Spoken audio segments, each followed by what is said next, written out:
বাবা টমি দেখ এই নেকলেসটা কত সুন্দর। হ্যাঁ মা, এই নেকলেসটা অনেক সুন্দর। তোদের মতো ফকিন্নিরা শুধু দেখতেই পারবে, কখনো কিনতেই পারবে না। আজ গরিব বলে ওরা আমাদের অপমান করলো। ওই নেকলেসটা আমার খুব পছন্দ হয়েছিল। মা তুমি কান্না করো না, আমি তোমার নেকলেস এনে দিব। আজ এখান থেকে নেকলেস চুরি করে আমার মাকে সারপ্রাইজ দিব। এই টমি দাঁড়া বলছি, দাঁড়া। আমাদের নেকলেস চুরি করে তুই কোথায় পালাচ্ছিস? দাঁড়া, এত বড় সাহস তুই আমাদের নেকলেস চুরি করেছিস? আজকে চুরি করার স্বাদ মিটাবো তোর জলমের মতো। বাবা তুমি কোথায়? আমাকে ওই দুষ্ট লোকগুলো অনেক মেরেছে। আরে আমার টমি ওখানে বসে কাঁদছে কেন? গিয়ে দেখি তো কি হয়েছে। বাবা টমি তুমি কেন চুরি করতে গেলে? বাবা চলো বাড়িতে চলো। বাবা টমি বাবা তুমি আর কান্না করো না, আমার আর নেকলেস লাগবে না। বাবা ছেলেটা মাকে খুশি করার জন্য কত মার খেলো, দেখি আমি কাজ করে কিছু করতে পারি কিনা। দিন রাত পরিশ্রম করতে হবে। ওরে আমি তো বড় লোক হয়ে গেলাম, আমি অনেক বড় একটি সোনার টুকরো পেয়েছি। এই সোনা বিক্রি করে তো আমি বড় লোক হয়ে গেলাম। এখান থেকে কিছু টাকা দিয়ে ওই ডায়মন্ডের নেকলেসটা কিনে নিয়ে যায়।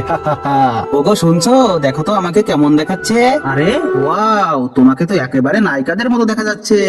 কিন্তু বাবা কেউ তো আমার জন্য একটা লাইক সাবস্ক্রাইব করলো না।